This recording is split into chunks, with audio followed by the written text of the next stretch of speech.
And for more on this, let's talk to Rabbi Stephen Burg, CEO of Aish Global. Tell us, sir, about the celebration. Of course, at sundown here, the Seder begins. Give us a feel for how important it is to Jewish people and how you recognize it yourself.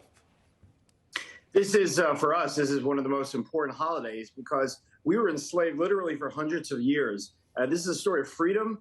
Moses is that prototypical hero that everyone emulates throughout the ages when they've been breaking away from slavery, when they've been really freeing people all around the world. So for us, this commemoration thousands of years later is so important. And even this year, where we find so much hate out there, to know that ultimately we'll triumph, that is the most important thing. And we do this through this incredible, vibrant ritual meal where we all come together with our family and we have conversations with our kids. And the entire Seder is about the kids. It's really not about the adults. It's about handing off the baton to next generations to stand strong against tyranny and for values and ethics and morality. Rabbi, I know there are lots of traditions throughout the Seder, and a lot of people who are not Jewish are invited to attend Seders. What insight can you give them if they happen to go to one?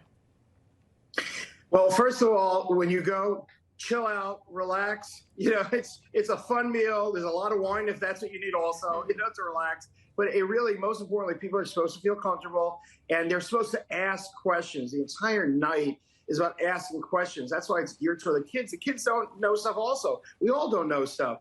And so feel totally comfortable to ask anything. Nothing is out of bounds. Nothing is off limits. Ask anything and everything. And ultimately, I think the most important thing for people to know, whether Jewish or not Jewish, is again, this is about freedom. This is about fighting back against tyranny. This is about fighting back against folks that want to bully other people. And there's no greater gift from God than the freedom of man to really stand up for oneself. Yeah, and give us a feel for it. I believe the term is the 4 questions that are asked in the evening.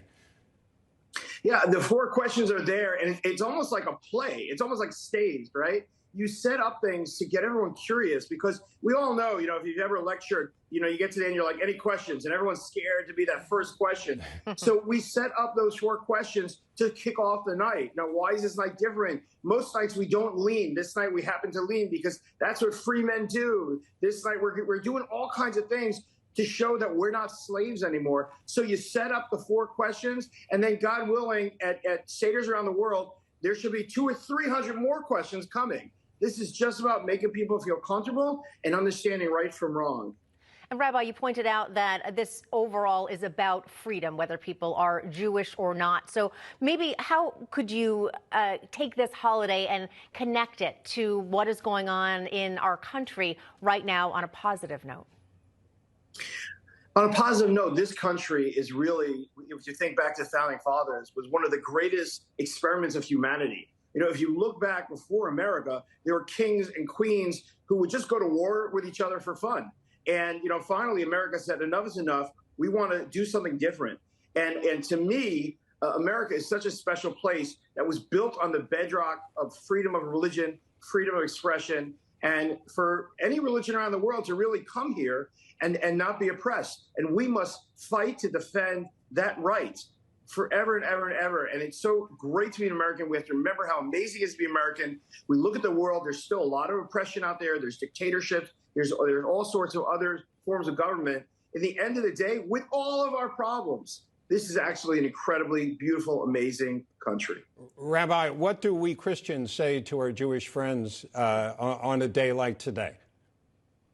Aside from I love you, brother, sister, is a holiday of love. Really happy Passover works for everyone. But again, it's a holiday of love. So it's hugs, kisses, expression of joy. That's what freedom is. If you think about it, at the end of World War II, there's that iconic world, you're sitting in the middle of Times Square and everyone's kissing and hugging each other. That's what this is. There's slavery and all kinds of terrible things happening. Also, you're free. You want to jump up, that sailor that grabs that girl and kisses her. Those are the images that should be in people's minds. So hug a Jew. That's all I can say. Okay, we'll go down to Times Square and do that and have a picture taken. Yeah. Rabbi Stephen Burg. I didn't expect this to end this way, but thank you so much, Rabbi Burg. Thanks, guys. Take care.